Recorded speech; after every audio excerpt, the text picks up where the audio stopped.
Hi అండి, అందరికీ welcome to Ammu kitchen world. అందరు ఎలా ఉన్నారండి? నేనైతే చాలా బాగున్నానండి. మీరందరూ కూడా ఆరోగ్యంగా ఆనందంగా ఉండాలని ఆ భగవంతుని నేను మనస్ఫూర్తిగా కోరుకుంటున్నానండి. ఈరోజు మన వ్యూయర్స్ కోసం నేను simple and tasty meal maker pulao చేద్దామని చెప్పి ఇలా మేము ముందుకు వచ్చానండి. ఈ మిల్ మేకర్ పలావ్ అనేది చాలా సింపుల్గా చేసుకోవచ్చండి. చాలా అంటే చాలా టేస్టీగా ఉంటుంది.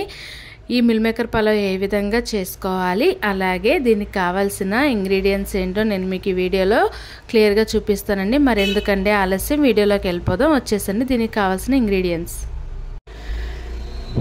నీట్గా క్లీన్ చేసుకొని 1 అవర్ పాటు నానబెట్టుకున్న బాస్మతి రైస్, ఎక్కువగా కట్ చేసి పెట్టుకున్న ఉల్లిపాయ ముక్కలు, సన్నంగా కట్ చేసి పెట్టుకున్న పచ్చిమిరపకాయ ముక్కలు, అదేవిధంగా బిర్యానీ మసాలాలు ఇందులో అన్ని రకాలు ఉంటాయండి. అలాగే బిర్యానీ ఆకులు కూడా తీసుకోవాలి.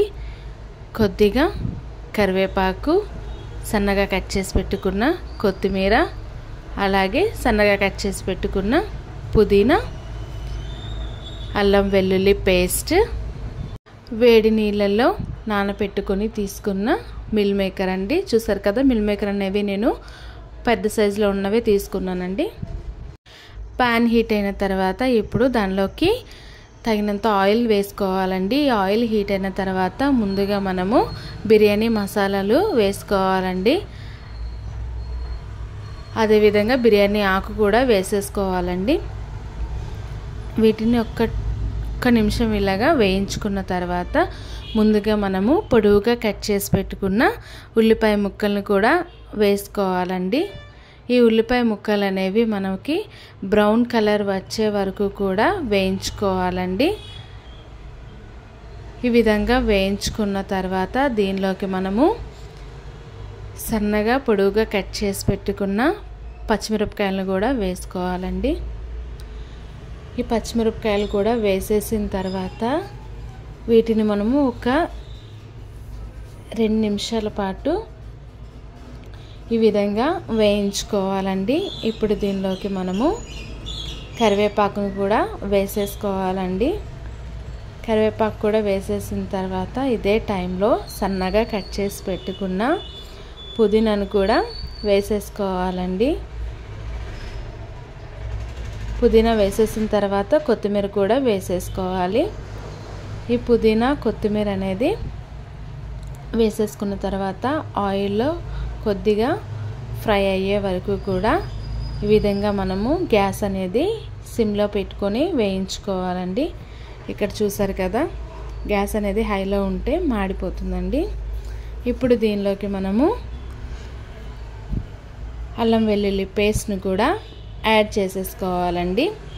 అల్లం వెల్లుల్లి పేస్ట్ వేసేసిన తర్వాత ఇది పచ్చివాసన పోయే వరకు కూడా మనము వేయించుకోవాలండి. గ్యాస్ అనేది సిమ్లోనే పెట్టుకోవాలి. అల్లం వెల్లుల్లి పేస్ట్ వేసిన తర్వాత గ్యాస్ అనేది హైలో ఉన్నట్లయితే మాడిపోతుందండి. కనుక మనము గ్యాస్ని సిమ్లో పెట్టుకొని ఒక 2 మినిట్స్ పాటు వేయించుకోవాలండి. ఇప్పుడు దీనిలోకి మనము ముందుగానే అరగంట లేదా గంట సేపు నానబెట్టుకున్న బాస్మతి రైస్ని కూడా ఇదే టైంలో యాడ్ చేసేసుకోవాలండి. ఇప్పుడు ఈ రైస్ని మనము ఆయిల్లో ఒక 2 మినిట్స్ పాటు వేయించుకోవాలండి.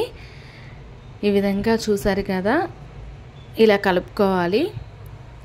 2 నిమిషాల పాటు ఆ ఆయిల్ అనేది ఈ రైస్ పట్టేలాగా విరిగిపోకుండా, ఈ రైస్ అనేది విరిగిపోకుండా ఈ విధంగా నెమ్మదిగా కలుపుకోవాలండి. ఒక 2 నిమిషాల పాటు ఆయిల్లో అయితే ఈ విధంగా వేయించుకోవాల్సి ఉంటుంది.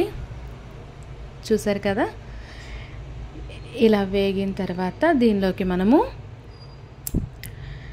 ముందుగానే వేడి నీళ్ళల్లో నానబెట్టుకుని పక్కన పెట్టుకున్న మిల్ మేకర్ని కూడా ఇదే టైంలో యాడ్ చేసుకోవాలండి. చూసారు కదా, మిల్ మేకర్ని కూడా ఇందులో వేసేసానండి. మిల్ మేకర్ అనేది ఈ టైంలోనే మనము యాడ్ చేసుకోవాలి. ఆయిల్లో వేసి ఆనియన్స్ తర్వాత వేయించుకున్నట్లయితే మిల్ మేకర్ అనేది గట్టిగా ఉంటుందండి. కాబట్టి రైస్ వేసిన తర్వాతనే మనము మిల్ మేకర్ని వేసుకొని కలుపుకోవాలండి. ఇప్పుడు దీనిలోకి మనము ఈ విధంగా కలిపిన తర్వాత రుచికి సరిపడినంత సాల్ట్ని కూడా యాడ్ చేసుకోవాలండి. సాల్ట్ వేసేసిన తర్వాత దీనిలోకి మనం ఇప్పుడు వాటర్ని యాడ్ చేసుకోవాలండి. ఇక్కడ వాటర్ కూడా నేను వేసేసుకున్నానండి. వాటర్ అనేది నేను 1.5 గ్లాస్ వాటర్ని వేసుకున్నానండి. ఎందుకనంటే ఇక్కడ చూపించాను కదా, నేను ఈ గ్లాస్తో నేను 1 గ్లాస్ రైస్ని తీసుకున్నానండి. నార్మల్ రైస్కి అయితే 1 గ్లాస్కి 2 గ్లాసుల వాటర్ అనేది వేసుకుంటామండి. కానీ ఇది బాస్మతి రైస్ కనుక 1 గ్లాస్కి 1.5 గ్లాస్ వాటర్ అనేది నేను వేసుకున్నానండి. చూసారు కదా, ఇప్పుడు మనము వాటర్ని కూడా యాడ్ చేసేసుకున్న తర్వాత ఒకసారి మనము ఈ రైస్ అంతటినీ కూడా ఈ విధంగా కలుపుకోవాలండి. వాటర్ వేసిన తర్వాత సాల్ట్ కూడా వేసుకున్నాం కదా, ఈ సాల్ట్ నెక్స్ట్ ఆనియన్ ఫ్లేవర్ అంతా కూడా ఈ మిల్ మేకర్కి రైస్కి పట్టే విధంగా ఇలా ఒకసారి రైస్ అంతటినీ కూడా కలుపుకొని మూత పెట్టుకొని ఒక 5 నిమిషాల పాటు ఉడికించుకున్నట్లయితే చూసారు కదా, ఫైనల్ లుక్ అనేది ఈ విధంగా ఉంటుందండి. రైస్ అనేది మనకి ఉడికిపోయిందండి.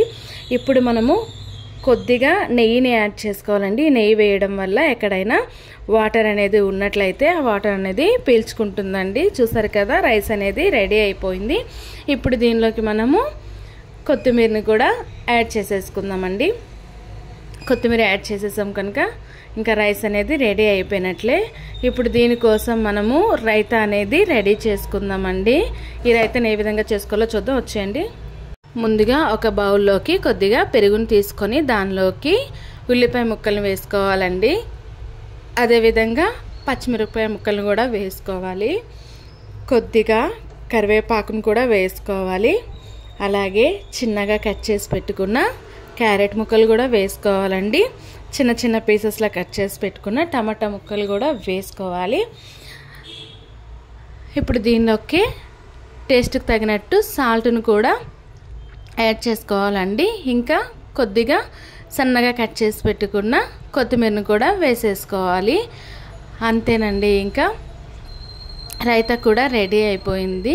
మిల్ మేకర్ పలావ్ కాంబినేషన్ రైతాను కూడా మనము రెడీ చేసేసుకున్నామండి. చూసారు కదా, చాలా సింపుల్గా రెడీ చేసేసుకున్నాము. చాలా టేస్టీగా కూడా ఉంటుందండి ఈ రైతా అనేది. వాటర్ కూడా కొంచెం కూడా యాడ్ చేయకుండా ఈ విధంగా చేసుకుంటే బాగుంటుందండి. అంతేనండి, ఇంకా simple and tasty meal maker pulao అనేది మనకి రెడీ అయిపోయిందండి. చూసారు కదా, ప్రాసెస్ అనేది చాలా తక్కువ టైంలో అయిపోతుందండి. మన దగ్గర ఎక్కువ టైం లేనప్పుడు ఈ విధంగా సింపుల్గా మనము చేసుకోవచ్చండి. అండ్ సాటర్డే టైంలో చికెన్ తినాలనిపించినప్పుడు ఈ మిల్ మేకర్ పలావ్ చేసుకున్నట్లయితే చాలా అంటే చాలా టేస్టీగా ఉంటుందండి. మిల్ మేకర్ తింటుంటే చికెన్ తిన్నంత ఫీలే ఉంటుందండి నాకైతే మాత్రం. మరెందుకండి ఆలస్యం, మీరు కూడా ట్రై చేయండి. అండ్ అలాగే ఫస్ట్ టైం నా వీడియోస్ని కనుక మీరు చూసినట్లయితే లైక్ చేయండి, షేర్ చేయండి, సబ్స్క్రైబ్ చేసుకోండి. అలాగే ఏదైనా రెసిపీ తయారీ విధానం కావాలనుకున్నట్లయితే కామెంట్ సెక్షన్లో కామెంట్ చేయండి. మరెందుకండి ఆలస్యం, మీరు కూడా నలా ట్రై చేసి ఎలా వచ్చిందో కామెంట్ చేయండి.